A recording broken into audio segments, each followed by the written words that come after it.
Okay. So right now it is. I'm going to change it to top four.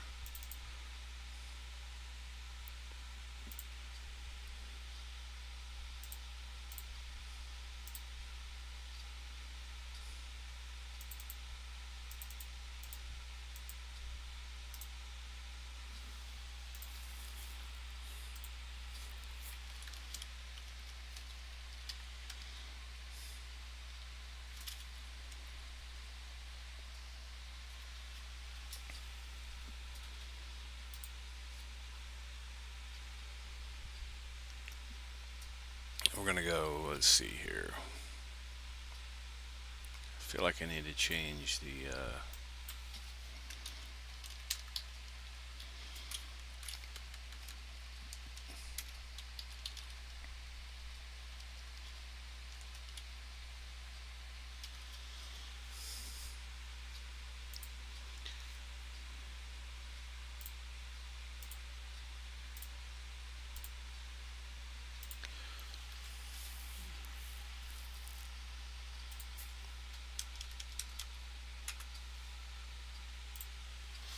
Brewers 1, Cubs 0.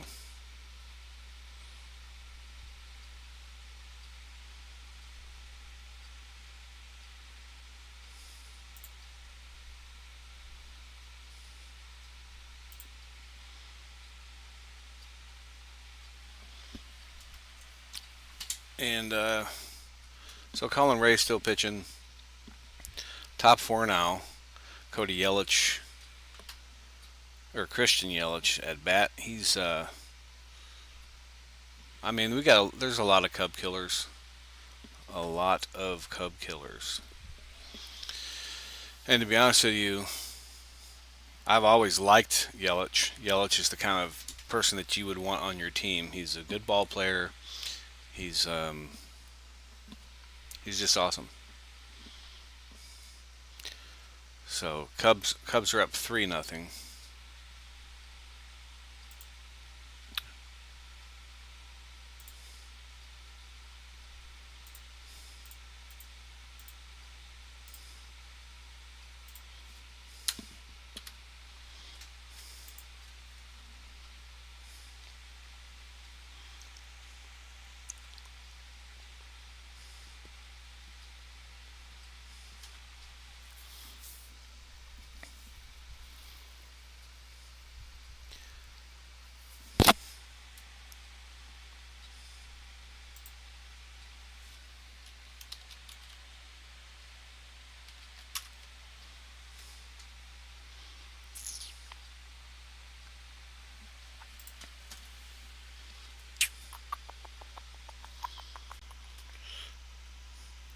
Vaughn's batting. He's 0 for 1 tonight.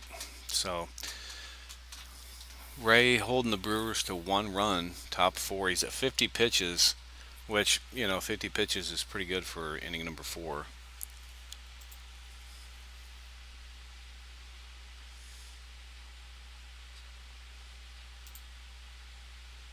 Let's see here.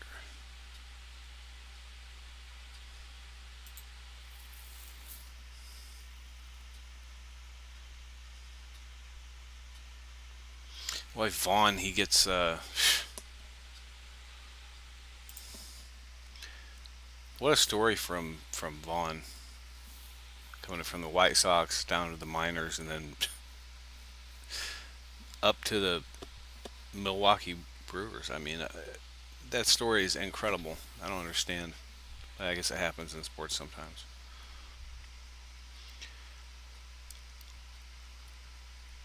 Siegler is batting, and Ray's at 53 pitches here. First pitch is a strike, not swung at.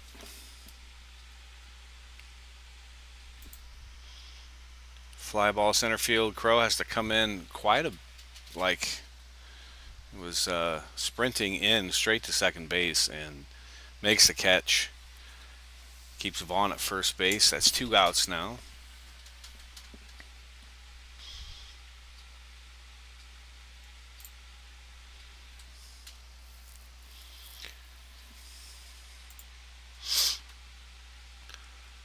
So 2 outs now. Ray is facing Terang, the Cub Killer. They're pretty much all Cub Killers, to be honest with you. Terang looks at one. It's right on the outside of the plate. Um, should have been called a strike, or could have been, I guess. Curveball down low, misses the zone. Ray at 56 pitches now.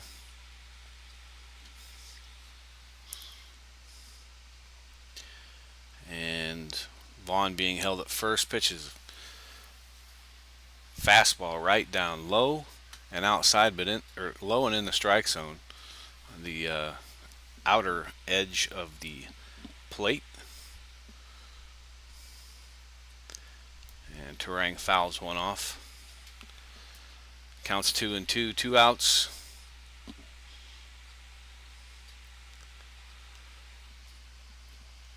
Ray taking his time here, gathers himself up,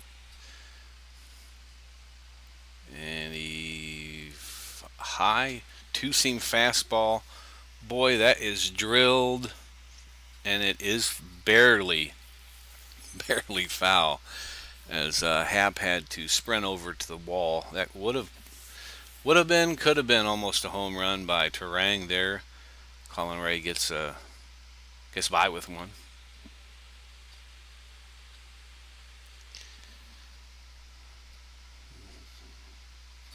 As they gather themselves together here, Terang comes back to the plate, into the box, where he gets set, checks Vaughn over at first base.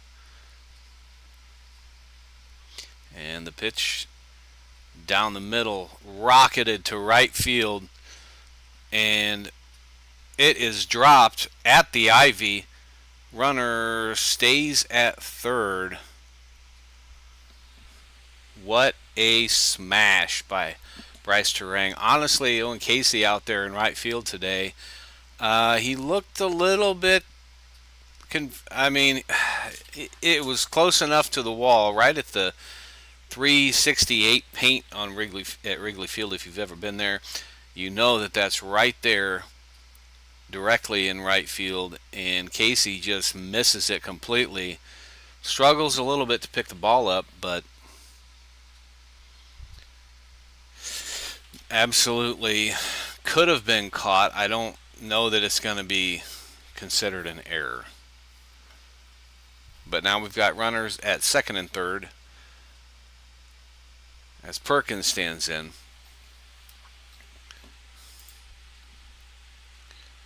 Perkins is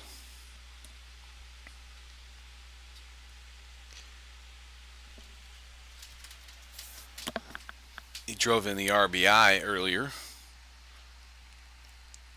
So sac fly, I believe, if I remember right.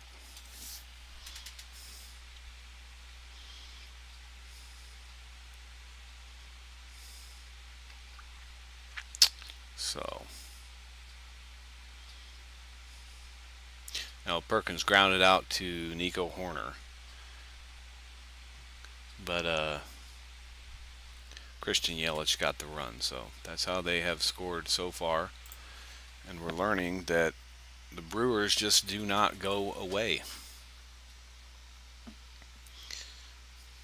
Counts 2-2 now on Perkins as he steps in the box. Colin Ray comes set. Big out here. 2 outs, 2-2 count. Ray delivers, swing and a miss. Strike 3. Cubs get out of a big time jam. They're get out of a big time jam. 3-1 Brewers leave 2 men stranded, and it's 3-1 as we go to the bottom of the 4th. Be right back.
All right, we're back. We're back. We're back. Well,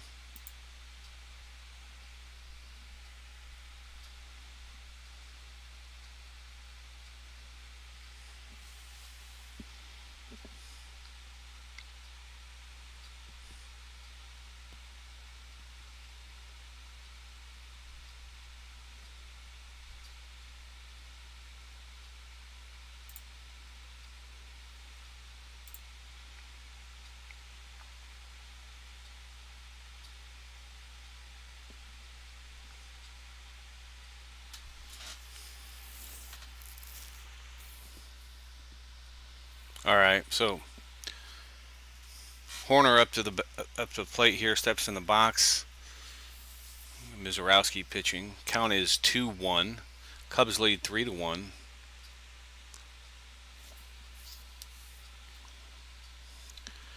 Here in the bottom of the fourth,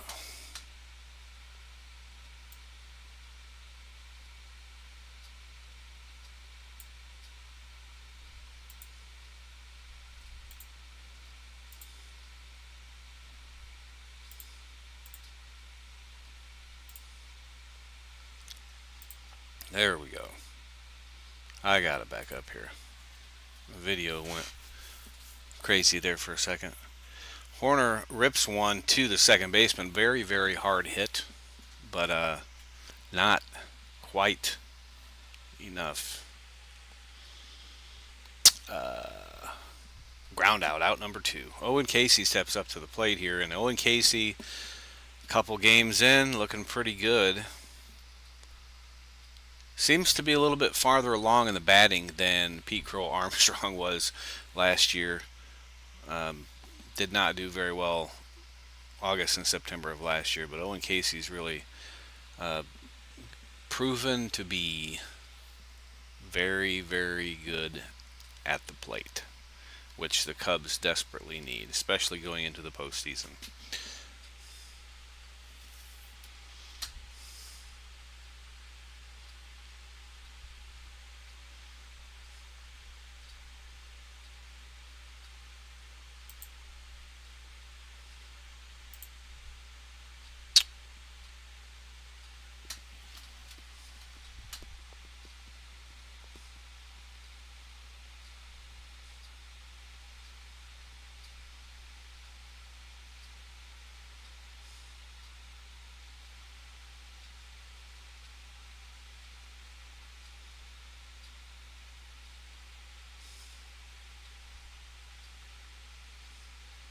Again, I'm just testing out live here. I used to stream back in the day, but I got a content strike because I had some MLB audio in the background, and I've since learned the rules about live streaming. I don't really live stream very much, so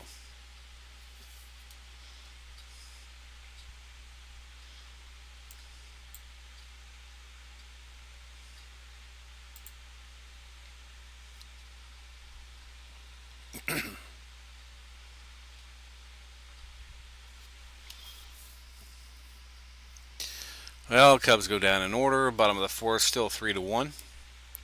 We will be right back.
Okay, we are back. Top of the fifth here. Cubs lead 3-1.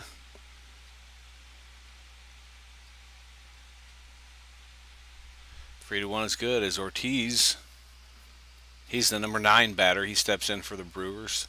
Looks at a strike on the inside. It was a two-seamer. It did not look like a strike from here, but he called it a strike, so it counts now 1-1. And Colin Ray looking good this year. The curveball goes down low for a ball, 2-1. Colin Ray,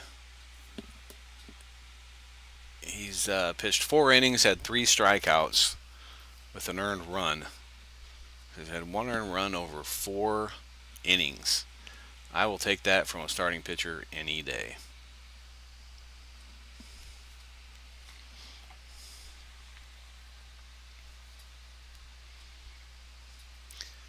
And 2-2's the count. And Ray comes set, and he fires a fastball high and inside. Ortiz fouls it off. Count is still 2-2.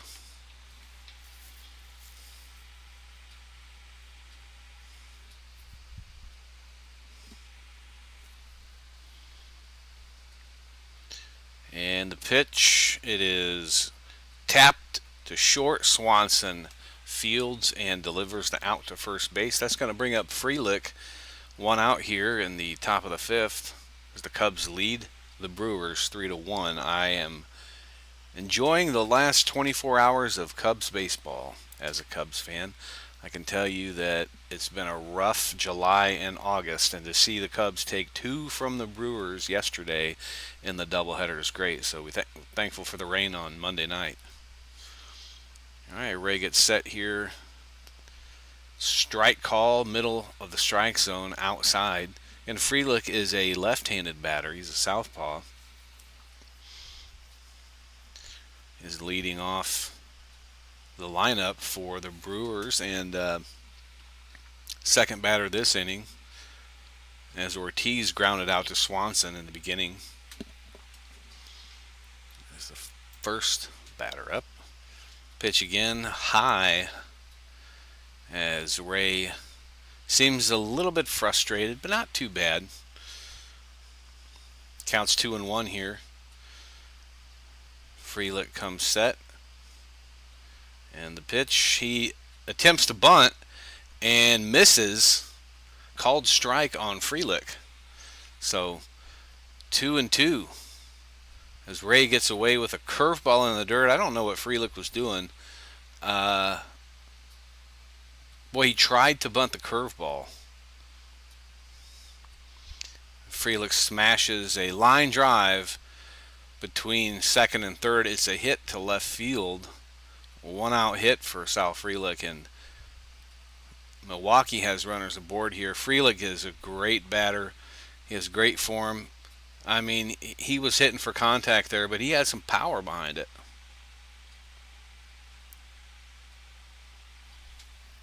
Had some power behind it. 1 out, man on first. Collins now batting. And Ray delivers to home plate. Strike low and outside. Looked like another two-seamer. Although sometimes those off-speed pitches look a little bit like a two-seamer as they break away from the pitcher's arm. Counts 0-1.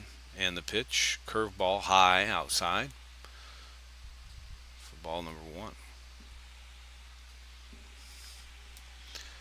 Stats on today's game.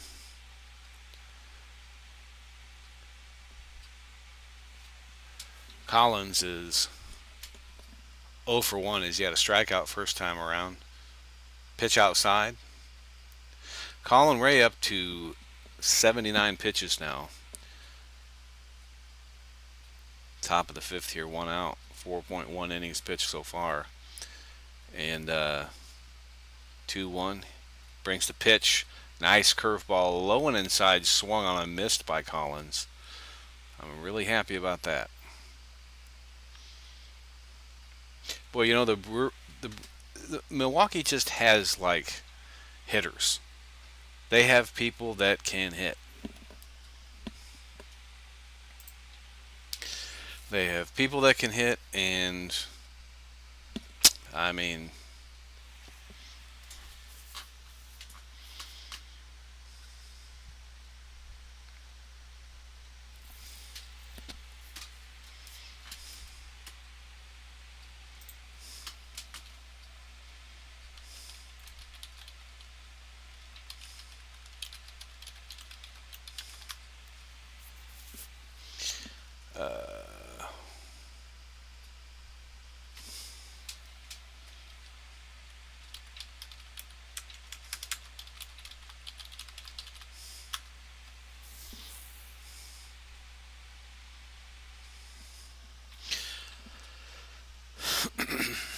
man on first now is Tommy Hot if he comes out to the mound to talk to Ray. As Collins gets the walk on a two strike. It's always tough to see the walk on a two strike. I don't like walks, period. Um, but sometimes the 3-1, 3-0, you know, but two strike counts are tough to lose. I have heard that batters over 8 pitches tend to get the advantage in a call it a foul off, where they just continually are hacking at the strikes the pitcher's throwing. Former Cub William Contreras stands in here. I don't like him. Or excuse me, his brother is Wilson on the Cardinals, former Cub, which makes me not like William, but I have to tell you, he's good. Now, if I had to choose between the two, I'd rather have William Contreras, obviously. I would never want Wilson to come back. But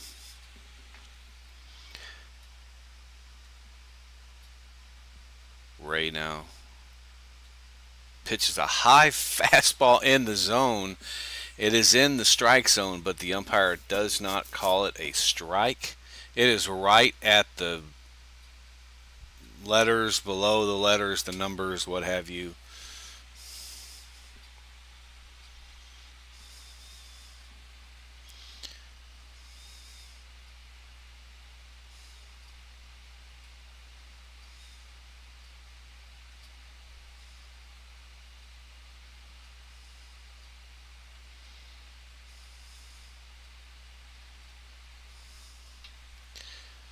And the pitch now to William Contreras. He grounds it to Dansby. Dansby gets it, turns, double play Cubs as defense saves the team yet again.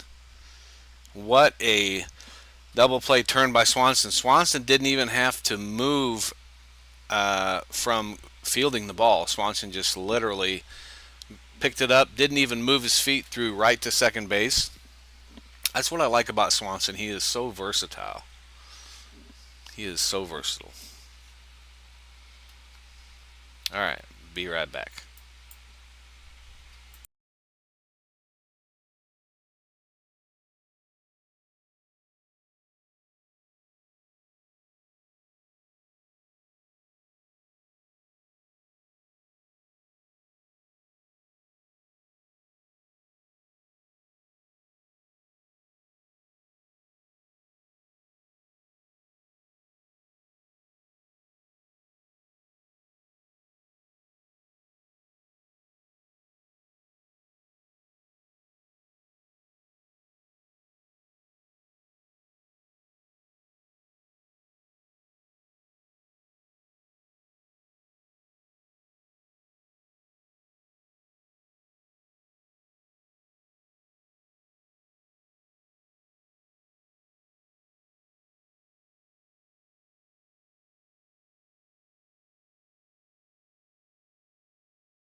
All right, we're back.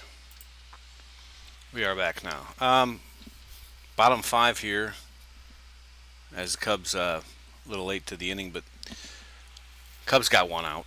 So 3-0. Bottom five, or excuse me, 3-1. Cubs over the Brewers. Colin Ray got out of a jam last inning, so if you you want to see good defense, just watch the Cubs. That's two innings that the defense have gotten him out of a jam. Owen Casey completely missed shot hit in the right field, and boy, I thought it was going to be a terrible inning. Got Mears in here pitching now. Took over for Mizorowski, and Matt Shaw at the plate. So 2-0 is the count on Shaw. Mears gets set, delivers right down the middle, and looked at a fastball home run pitch. Easily hittable, but Shaw didn't want to do it. It's 2-1 now. Steps in. Mears waiting for the signal. Comes set now. Pitches from the stretch even when he's got no runners on base. Shaw dings one into center field. Warning track fly out. Shaw got a little bit of power. I think today, I don't know, but it just looks like not the greatest conditions to be playing baseball in. So maybe the ball isn't going to carry, but hit to the warning track. 1 out, fly out, makes it 2 outs. Michael Busch steps into the plate, so top of the lineup comes around. Here's the pitch. Bender in there for strike. Michael Busch usually hitting that first pitch.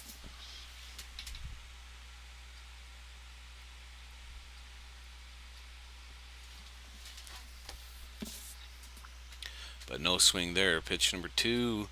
Another big bender, but even lower this time as Michael Busch makes a check swing at it, but does not go. And let's see if he did not go. I'll just say that. It was close. So Mears the pitch again.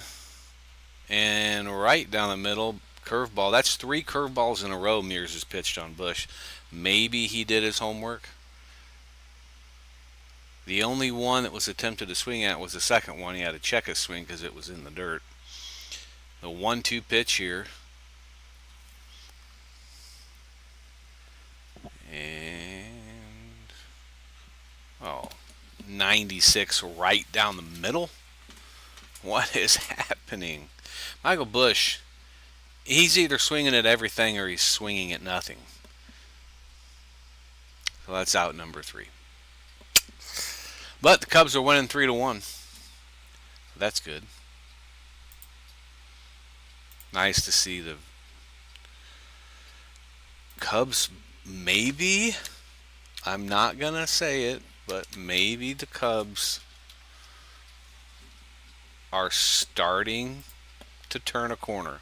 That's about everything I'm going to say, is that maybe the Cubs are starting to turn a corner. And I only say that because they did take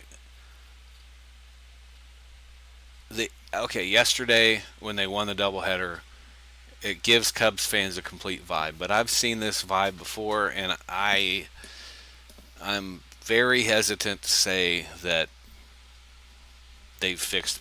What has been the common theme of all 3 games, today's game and the 2 yesterday, is that Tucker is not in the lineup. I don't care how much I like Kyle Tucker. I do. He's slumping bad. He's super cold. And if we are winning with Kyle Tucker out of the lineup and Owen Casey in right field, yes, that's going to hurt some feelings. There's going to be some feelings hurt. But I will say that I'm fine with that. I don't care who's playing for the Cubs. If we're winning games, keep those players in there.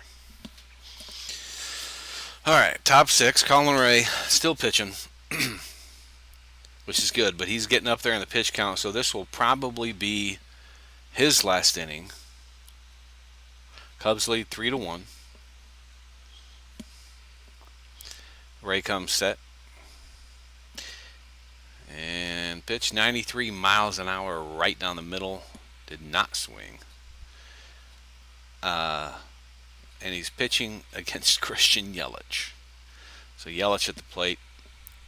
I believe the Brewers have Miller revving up in the bullpen, getting ready to pitch the bottom of the sixth.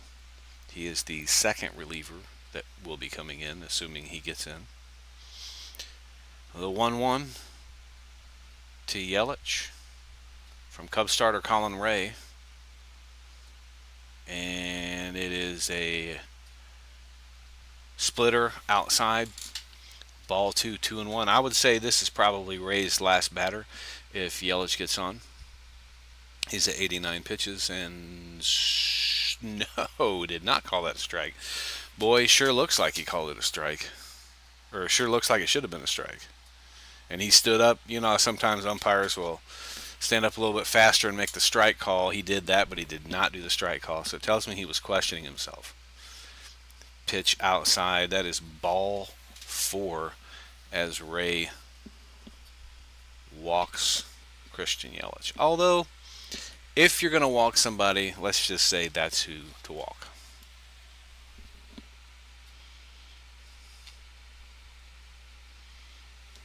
So, Christian Yelich, he hits bombs. He gets on base. He's clutch. He's part of the reason Milwaukee's where they're at today. Other than Vaughn. Don't get me wrong.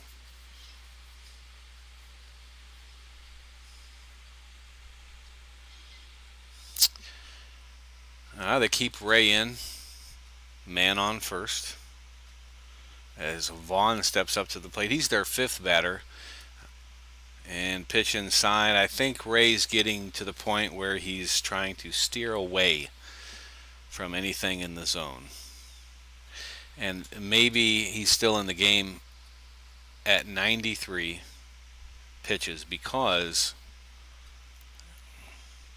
of yesterday. Pop up to center and Horner runs clear out into center field. Although Pete Crow Armstrong was playing pretty far back and it was a slow enough pop up. It kind of looks like it was a mid jam off of the bat. You know, not quite in the sweet spot. Jammed him enough that it was a quick pop up. And Horner runs out and catches it over his head like this. And that keeps Yelich on first base. So, one down here. Let's not doubt our pitcher. Bender on the outside.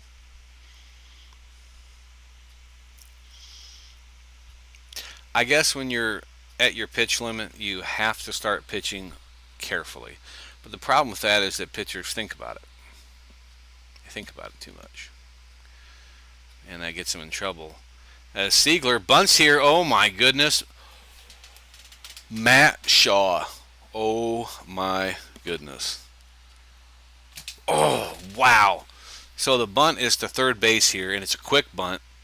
And Shaw bare hand grabs this throw to first base so fast. It's a one bouncer to Michael Bush, but he gets him with the bare hand. That's going to be play of the game probably for me. I'm going to say so far that Matt Shaw has the play of the game. That was incredible. And with that, Craig Counsell comes out to the mound and calls for a relief pitcher as Colin Ray walks off, and he's getting a standing ovation. He is getting a standing ovation for a 3-1 lead over Milwaukee in the top of the sixth. I am not complaining.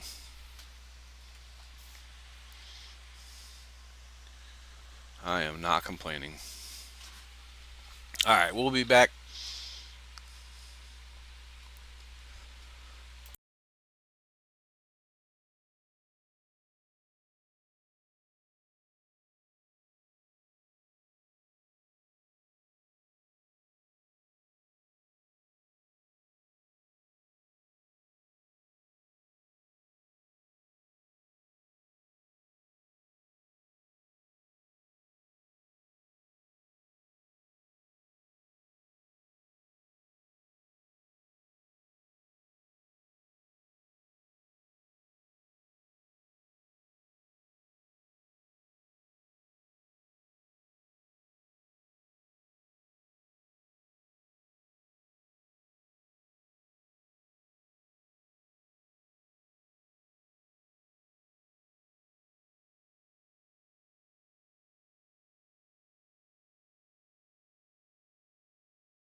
All right, we're back. We're back. So Ray gets the out, and well, there's two outs, man on second. So new pitcher in here for Chicago, and Thielbar, and the first pitch he throws is ripped into right. So pitch number one, as soon as, oh boy,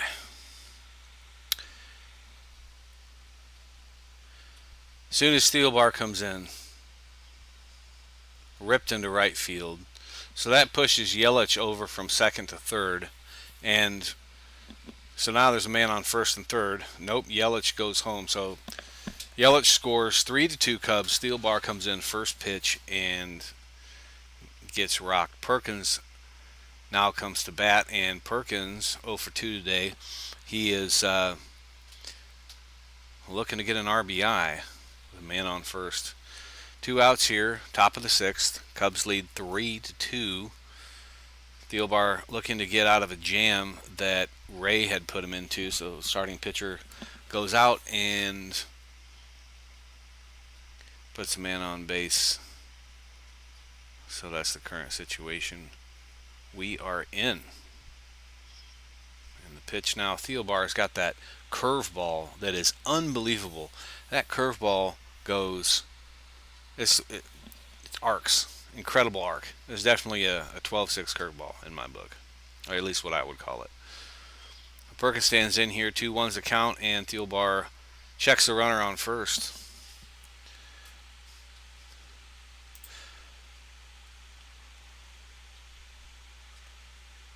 So, again, the Cub killer, Bryce Terang, with the shot, first pitch shot against Thielbar.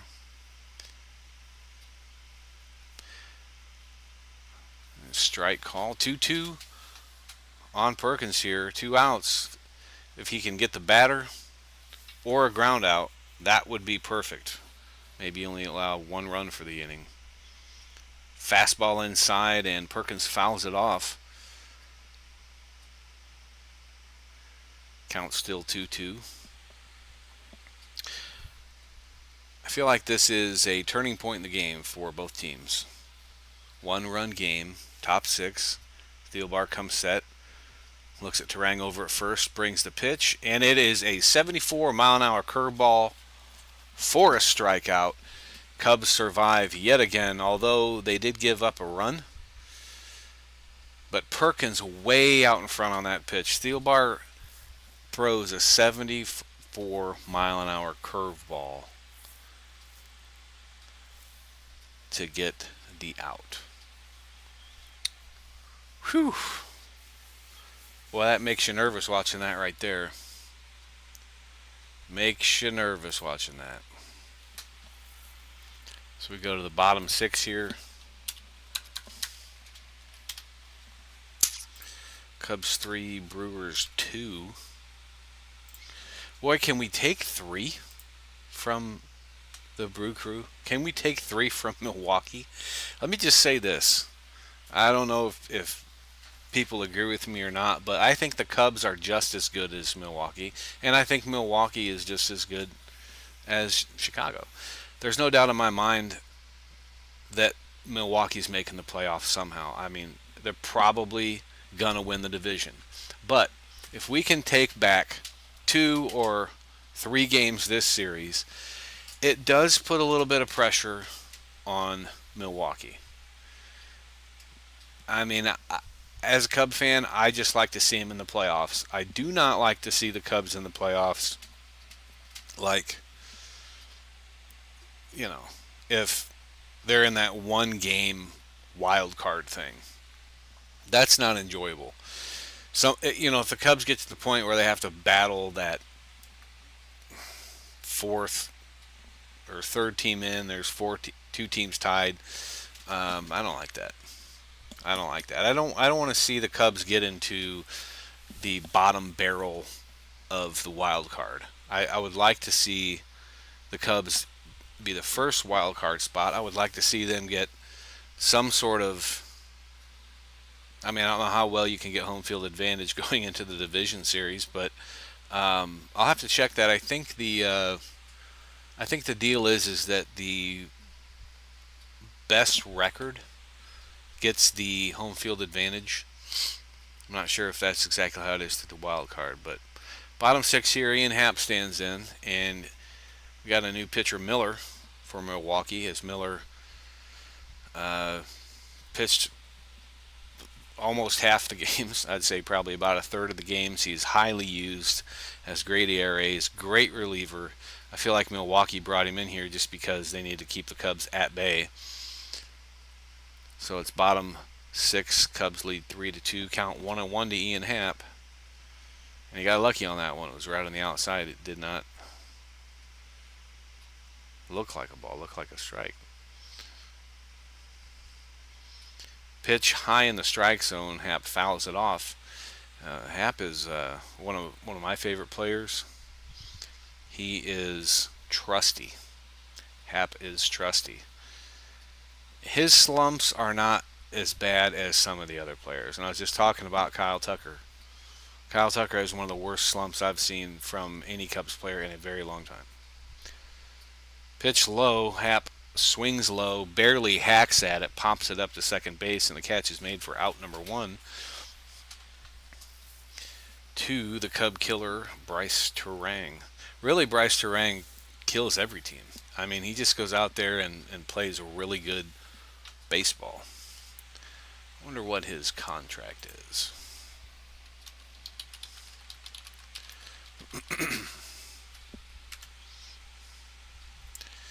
Wow, so this is his last year on Milwaukee. He signed an arbitration deal. You know, they're only paying, I say only, but they're paying Turang $777,000 a year.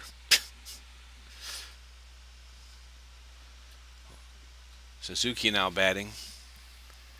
Suzuki hits a little dribbler down first base, but it goes foul, and that is going to be a strike. 0-2 on Suzuki.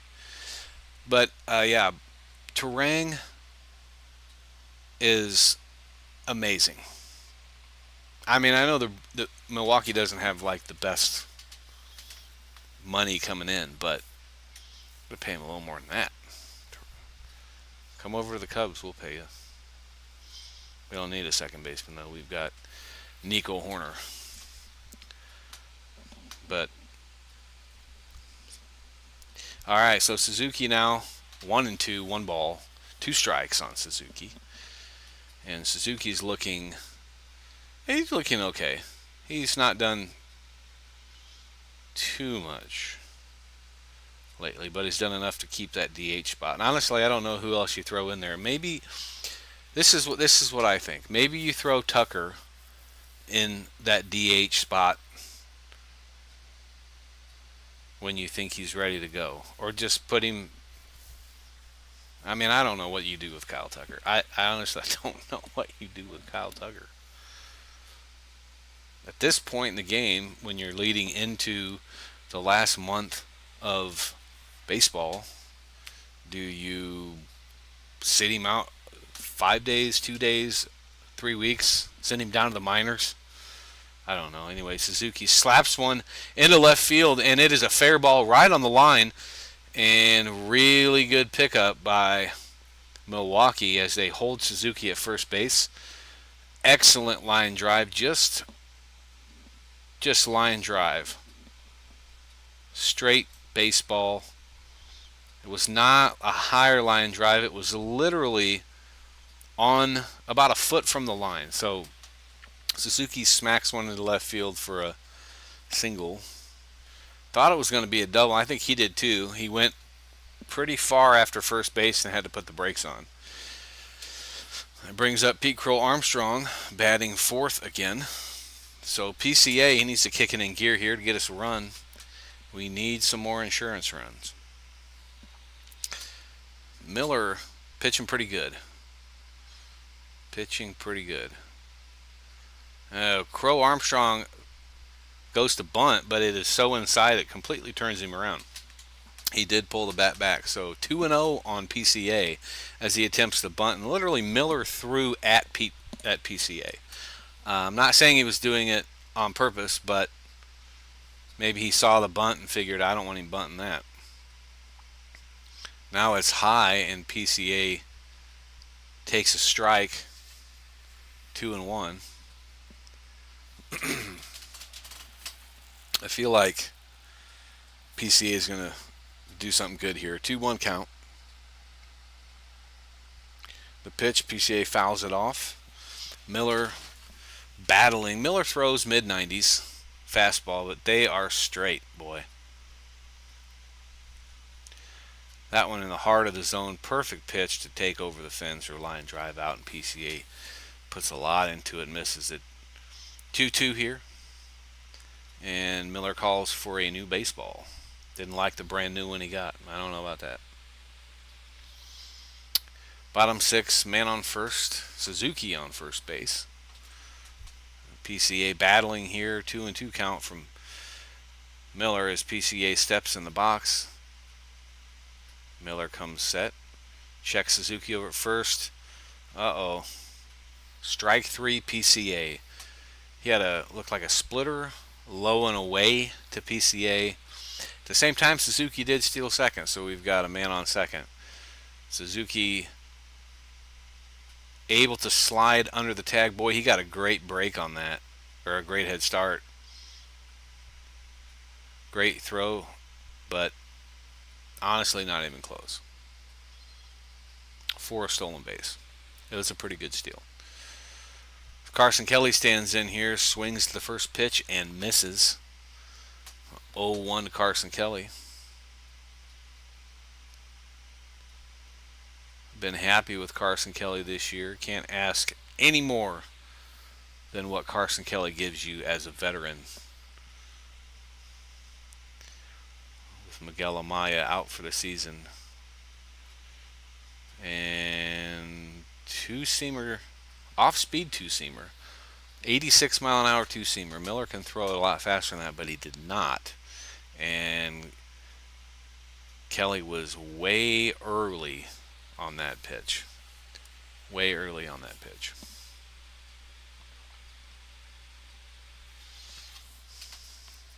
Suzuki with the lead here. And pitch down the middle. Kelly does not even swing. And we've got out number 3. So 1 out base hit for Seiya Suzuki leads to 2 outs. 1 from PCA and 1 from Carson Kelly. So here we are going to go to the top of the 7th. In the top of the 7th, go to the bottom half of the order, I believe, for Milwaukee. Let's change this here, top 7.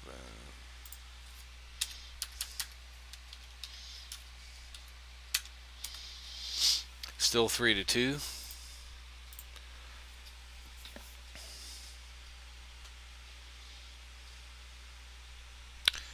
Mid 7. As Colin Ray did a great job pitching earlier in the game. Went 6 innings, only 1 run against him.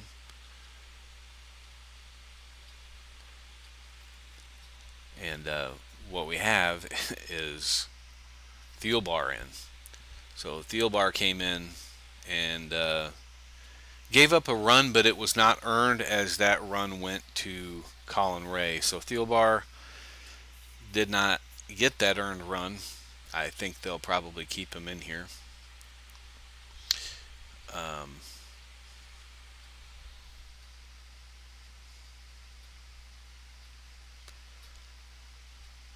Looking for a 3rd win in a row. Now, at the beginning of the game, I was thinking, well, if the Cubs end up getting 3 out of 5, that would be my minimum for, hey, I think we're doing pretty good. I think we're maybe turning the corner a little bit on getting back as a positive team. Of course, Tucker being the reason that maybe we're winning. Getting one person in the lineup can change it up completely. You can have 1 or 2 batters slumping, and it can ruin everything else because the production it shouldn't just be from home runs. I realize that the Cubs have hit a lot, but we're not hitting them, and we're just gonna have to get singles, doubles, what have you. So Thielbar did stay in, and he first pitch swing pop up to Horner, and he's out. So Cubs have one away here in the top of the seventh.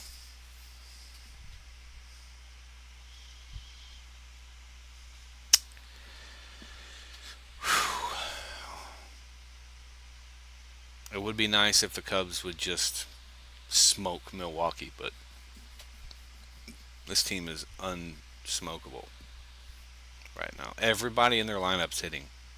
Everybody. All the way from Frelick to Ortiz.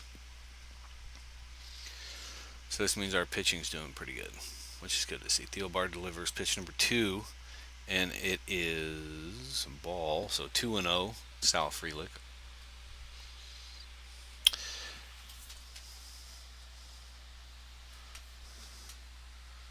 Pitch from Thielbar. Low and inside.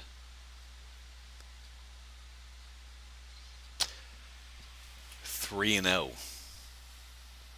Boy, you just can't walk the first batter. What are you doing?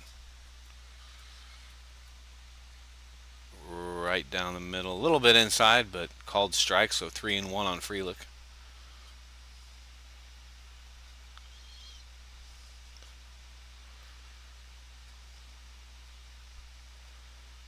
Ooh, high and inside, but Frelick checks his swing and he fouls it off. So Thielbar sitting at a full count here. We went from 3-0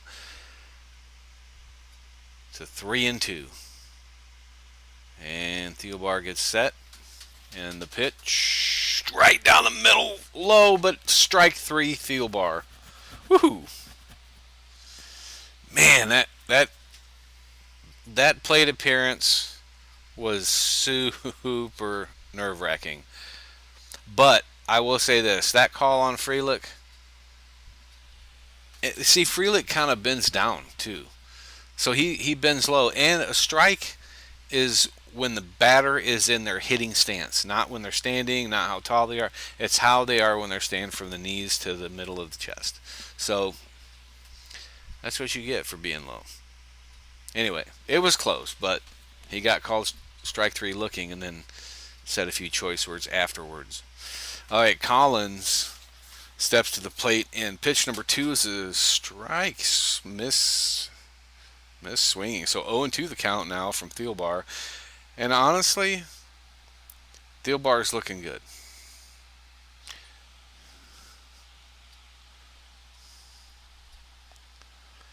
And big bender now, 76-mile-an-hour curveball. Boom, out.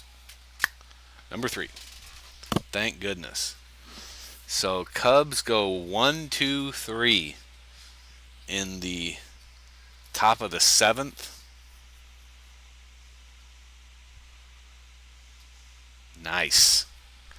So looking pretty good here. Not going to get too excited.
All right, we are back. Okay, gotta change this here. It's the bottom of the seventh now. Cubs lead 3-2. It's Nico Horner. I think it's Nico. Yeah, Nico Horner puts a right into one, but it is caught. Center field hit a homer. Pretty good power, but Horner doesn't have that crazy power, so I'm not gonna. And it's power for Horner when he flies out close to the warning track. So, all right. Owen Casey standing in here. Let's go, Rook. Let's go, rookie. First pitch, ground right up the middle, and is fielded and he ground out. So, well, I'm going to say this. I think Casey should play as long as he's doing better than Kyle Tucker. If we can bring somebody up to do better than what he was doing, put that individual in and keep that individual there, because I'm not super happy with Tucker's performance, and I like Tucker. I'm still hung over on the fact that he's been doing so bad lately. Just, it's frustrating. Super frustrating. Dansby Swanson stands in, and the pitch, swing for strike two. Dansby at the plate with 0-2 now.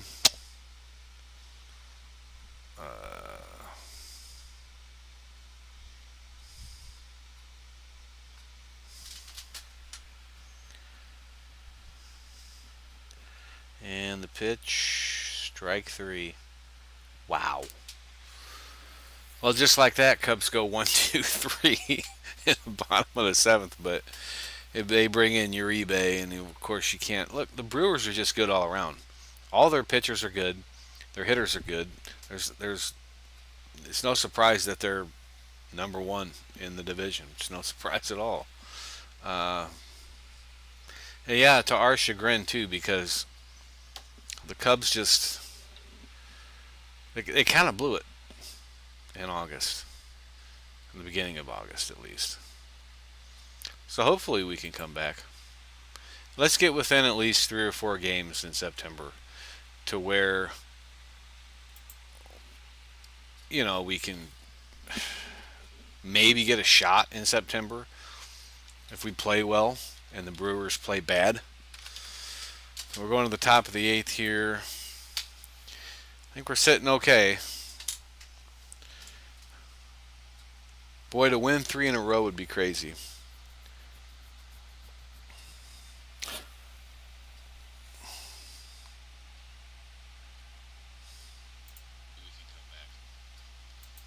At least 3 or 4 games in September. But yeah, so hopefully Cubs can step it up. I mean, we are 7 games back from Milwaukee right now. The truth of the matter is, I just noticed in the standings this week that those stinking Cincinnati Reds are crazy good. The Reds are good enough to the point where we can't do any worse than what we're doing right now, or we're going to find ourselves way out of the wild card. If the Cubs make the playoff via wild card, which I'm assuming they will, I'm going to say that the Cubs are going to end up. They should lead it. That's where they should end up. There's no reason why they could be in first place half the year and find themselves out of the playoffs. If that's the case, and I realize I'm like going down a slippery slope here, but trying to see some light at the end of the tunnel if the Cubs can win a third game against Milwaukee in a row. So anyway, top 8 here. First pitch from Keller. Keller gets in. He replaces Thielbar. Thielbar is doing okay. He did all right. He didn't give up any runs. Well, not any earned runs anyway. But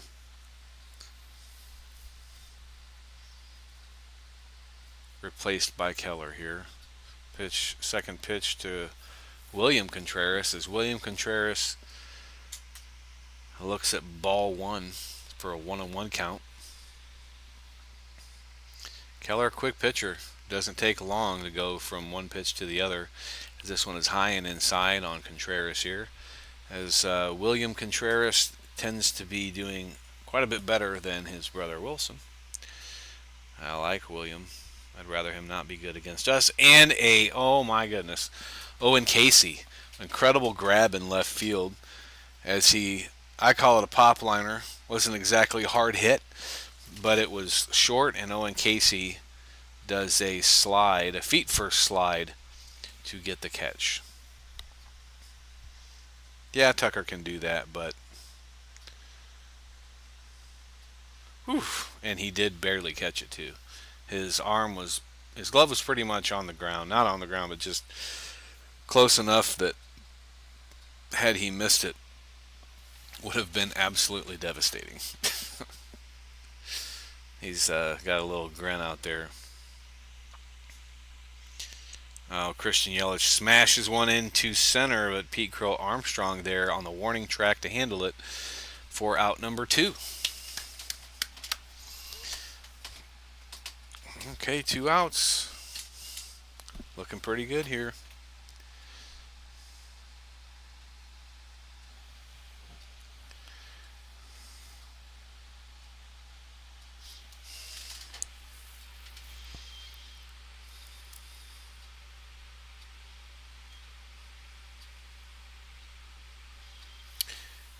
All right.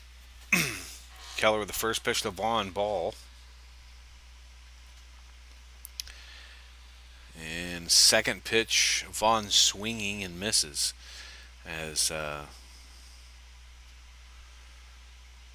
Vaughn coming over from the White Sox. Swing and miss again. Strike 2. 2 outs here.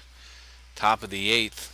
Boy, if the Cubs can put away Milwaukee in this situation.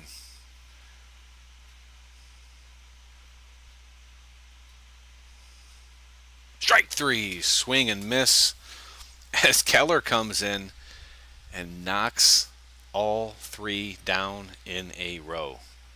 Wata. Strike 3.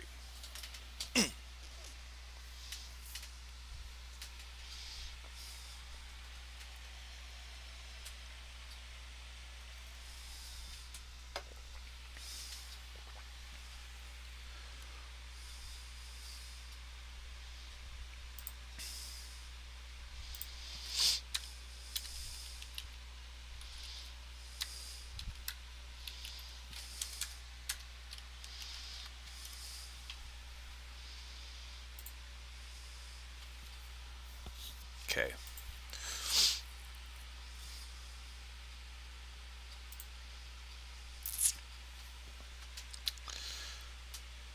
So we got 3-2. If the Cubs get this one, it's another win for the Cubs. Look, my attitude, I don't know, Cubs fans' attitude, at least the ones I know, pretty much had the attitude of, oh, we got to play the Brewers. We have to play Milwaukee. I mean,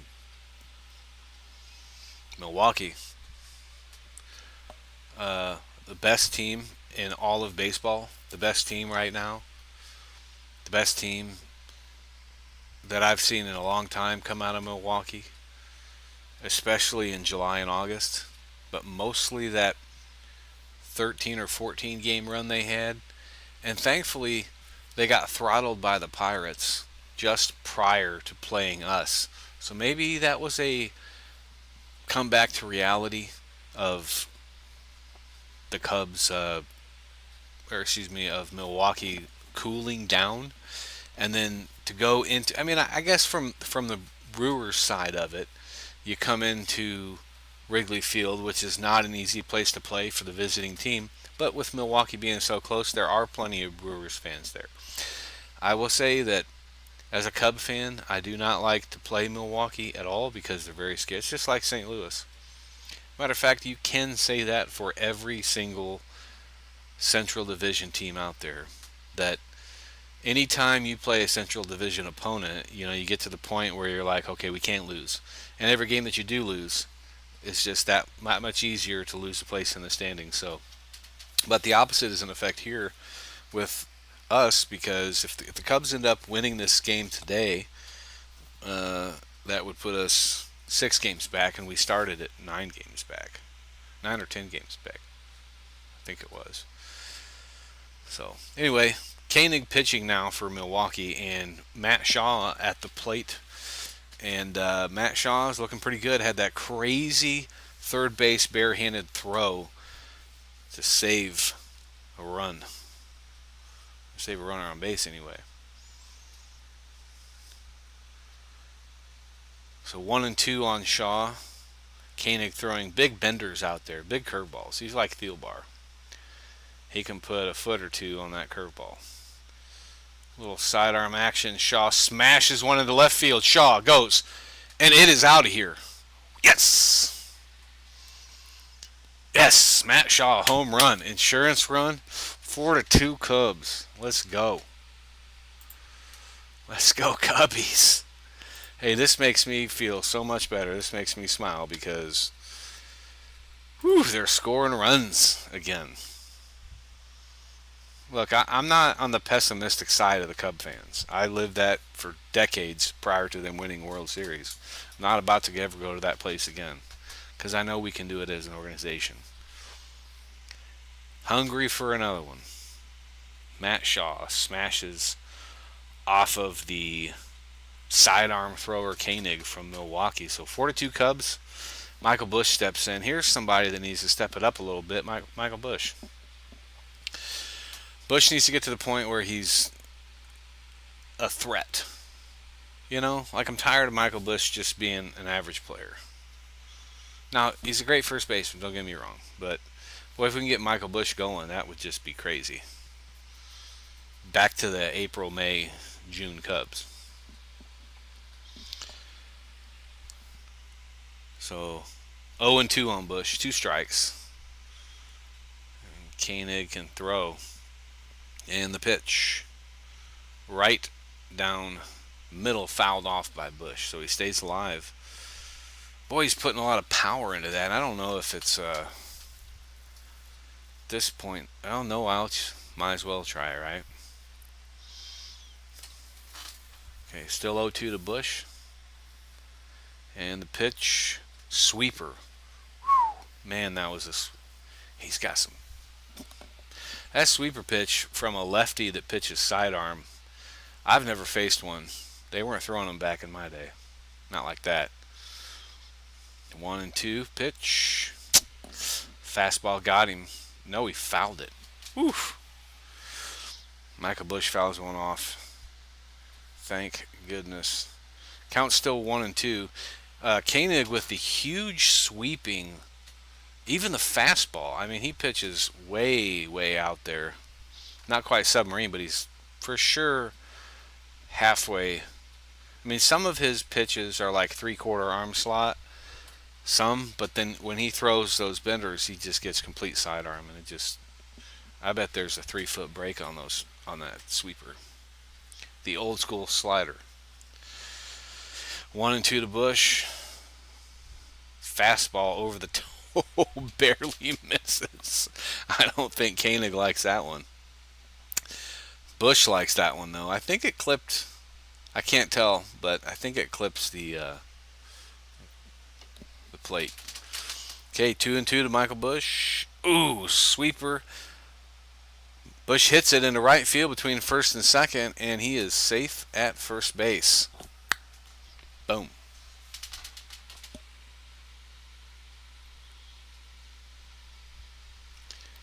Safe at first base. So Matt Shaw hits a homer.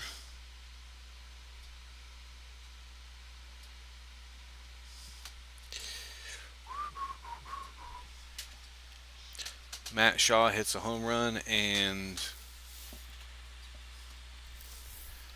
Busch gets on base. He hit a sweeper into right field.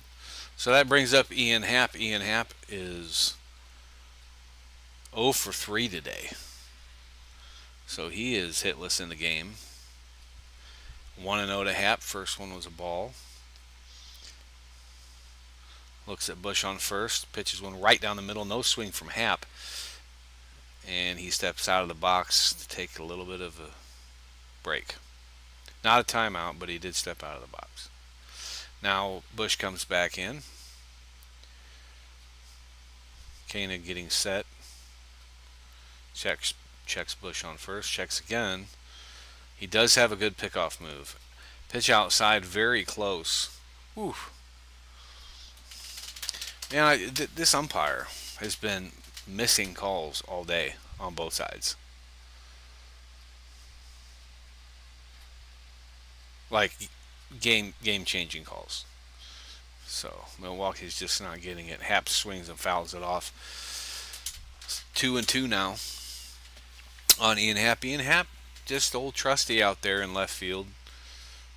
Not hitting great, but he's doing good enough for the Cubs to be where they are. Bush with a pretty big lead over there at first. Koenig looks, throws at Happ. Hits second base, go to second, and the throw to first. That is 2 outs. Damn it. Whew. I do feel pretty comfortable going into the top of the ninth, 4-2. Maybe they'll bring in Palencia. Maybe Palencia can bring us a win. That's what I'm hoping. All right, 2 outs. Suzuki steps in. And Koenig taking his time. He's a slow pitcher. Suzuki's pop fly. Well, almost the warning track for out number 3 caught. And here we go. Okay. Bottom of the 8th. Over.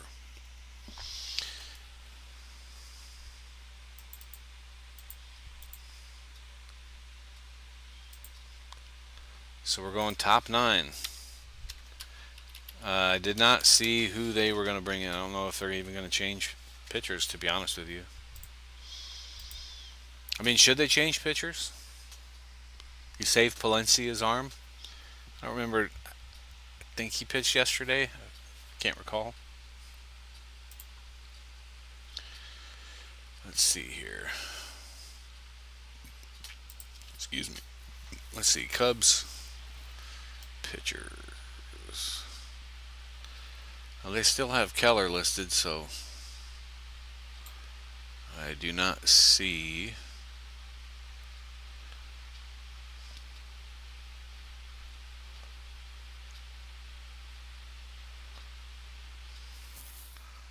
I do not see yet who they're bringing in. I wouldn't be surprised if Palencia gets in. So, Colin Ray pitched 5 2/3 innings, 3 hits, 2 earned runs, 3 strikeouts. Steelbar came in, did an excellent job. He did. A run was scored while he was on the mound, but they did not credit him with that run because Colin Ray put Yelich on base. So, all right, they do put Palencia in. I see now it's updated for me. Palencia will be pitching. Top of the 9th. Cubs lead 4-2. Got a pretty good feeling about this. Let's let this half inning be the end of the game. Let's not have to go to the bottom of the 9th. So Keller's out. Palencia's in. Going to bring the heat, I guess.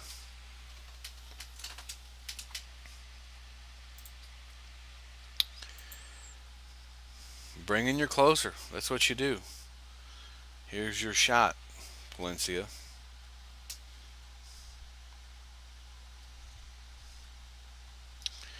All right. Stepping into bat for Milwaukee. Siegler. Pitch number 1, 99 miles an hour. Let me get this camera back in focus here.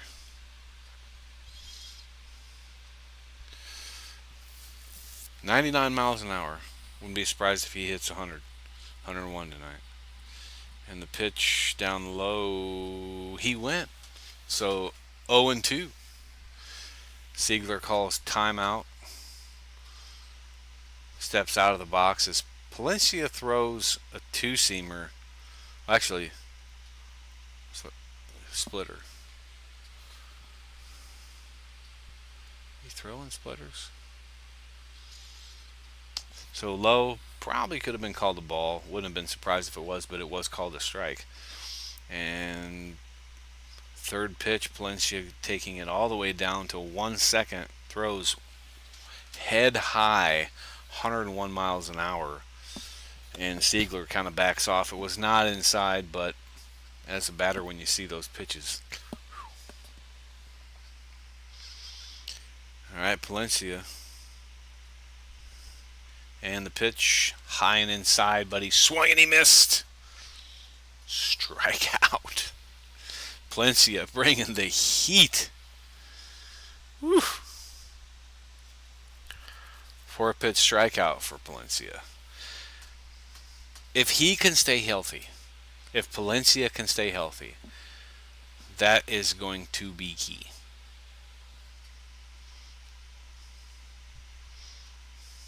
And Turang up here. Ooh, check swing, but he went too far. Called strike with a curveball in the dirt. Changeup in the dirt, one of the two.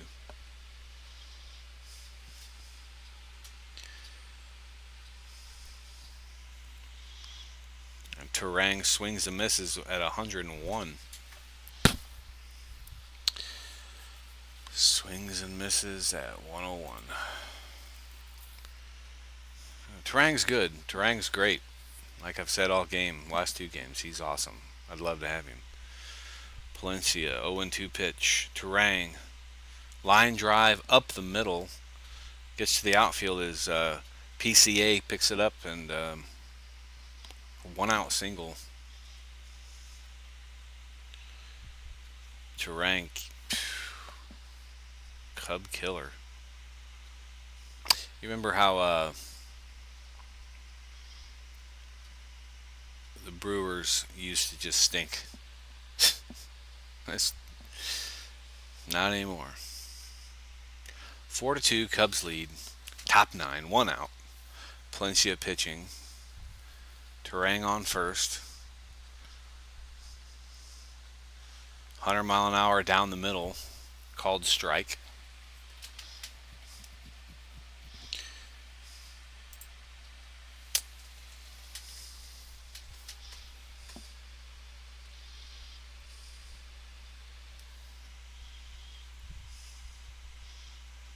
And here we go.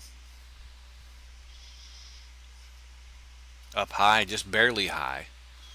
I'd have called it a strike. But tight strike zones in the majors. Tight strike zones in the majors. Counts 101.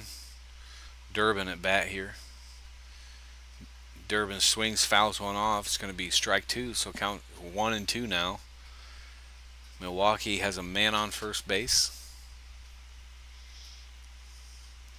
Durbin hitting .252. That's not too bad. It's not great. That's why he's batting number 8 in their lineup, but he can hit. He's a force to be reckoned with, and he strikes out. Pitch low and away in the dirt, and I think you're expecting fastball at that point, right? But he throws low and away, nearly in the dirt, not quite in the dirt, only 89 miles an hour. That's an off-speed pitch for Palencia. That's Kyle Hendricks fastball, but when you're used to seeing 100 and 101. Danny Jansen sits in to pinch hit here for Ortiz as they just let Turang take second base. No throw, no coverage either.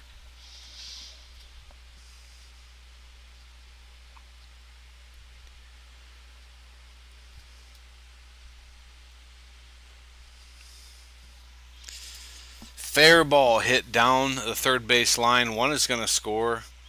As he goes into snow, he does not run to second. He holds it first. So Jansen comes in, and in relief, or excuse me, in pinch hitting for Ortiz, and the Brewers score their third run off of Palencia. Yeah. Shaw actually put the glove on it. So it's quite a bit behind third base on the foul line. Shaw did touch it with his glove, but gets past and then slowly rolls up to the angled brick. Happ has to really run in. So the run scored easily. And Tommy Hotovy out to talk to Palencia, calm him down a little bit. There are two outs, though. There are two outs. There is a runner on first base. Whew. Here we go. Sal Frelick stands in. He's also awesome. He's making me nervous here. All right, two outs. Palencia looks over to first base, checks Jansen, and the pitch, 99. What? How in the hell was that a ball? Golly. That's terrible. That's absolutely terrible. Man. Stinks.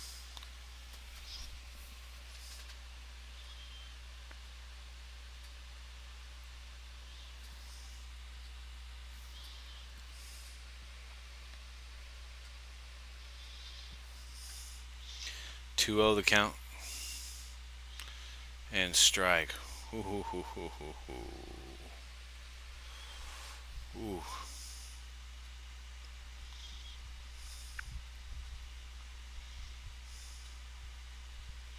2-1, Palencia.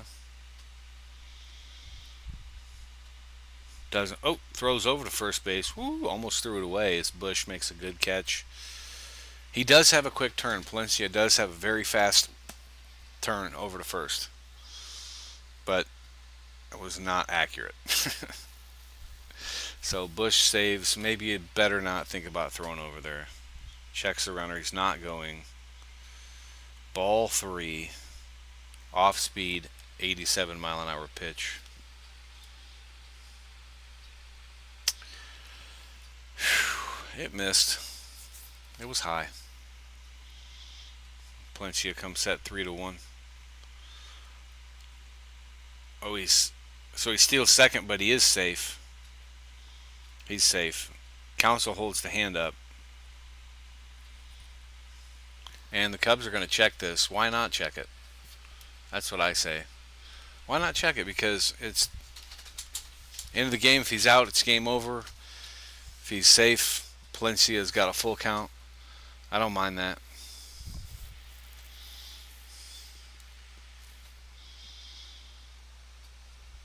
I mean, he looks safe to me, unless he came off the bag.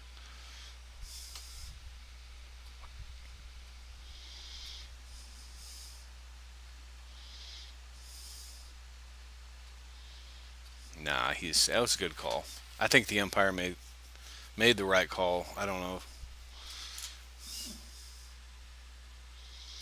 Nah, he's there. I think Counsell is just reviewing this because he has to. Yeah, they call him safe, so he stays safe. And yeah, Counsell did the right thing. I mean, if you got a challenge left, two outs, top of the ninth, got to review it. And Dansby kind of talked to him like, yeah, he knew it. 3-2 count. Pitch to Sal Frelick, who's 1-4 for the night. Palencia inside, walks him. Damn. Now we got runners at first and second. Milwaukee knocking on the door here. 4-3, one run away, and in stands. Well, Yelich isn't up yet, but in stands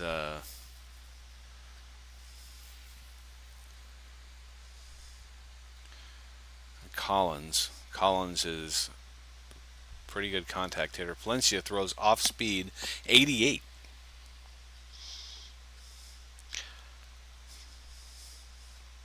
Off speed 88 gets him swinging, so it's strike one on Collins. And Palencia comes set. And the pitch, way inside, ball one. Palencia's got two good pitches, fastball and the changeup.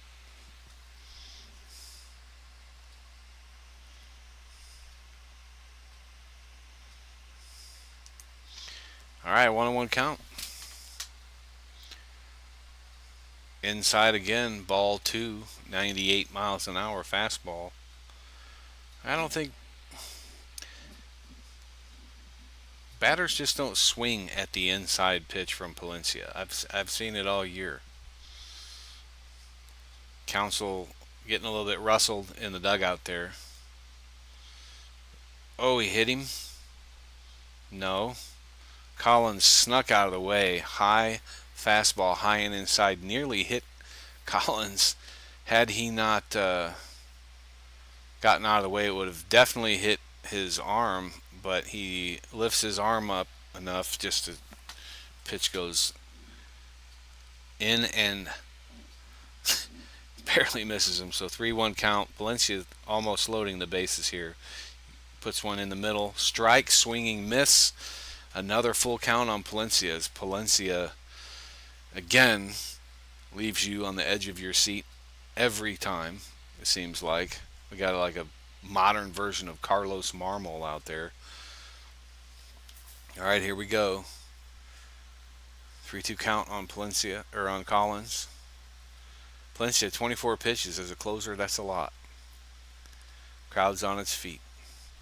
Palencia deals. Way the hell. So high. Oh, ball four. This is getting frustrating here.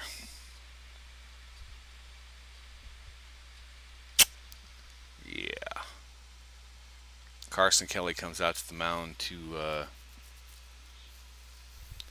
slow him down. I think Hadavi's already had a mound visit for Palencia, so I don't know that he gets another one unless he's going to take him out of the game. So it's just Kelly, Swanson, and Palencia talking about what the hell they're going to do.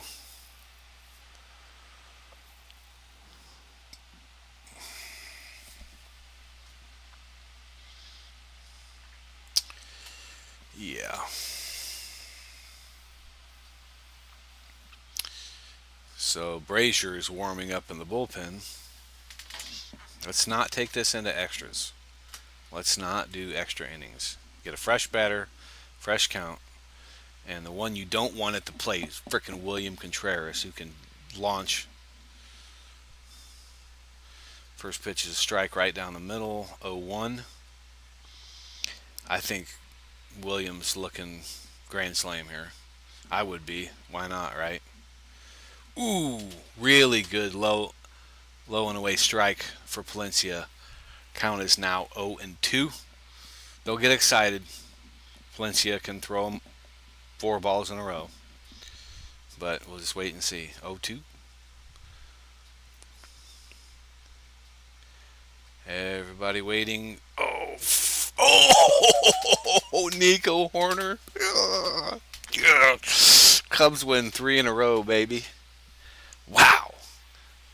To be honest with you, I did not think the Cubs were going to win 3 in a row against the... I would have been happy with just 3. Here we are, and we have one more game left tomorrow.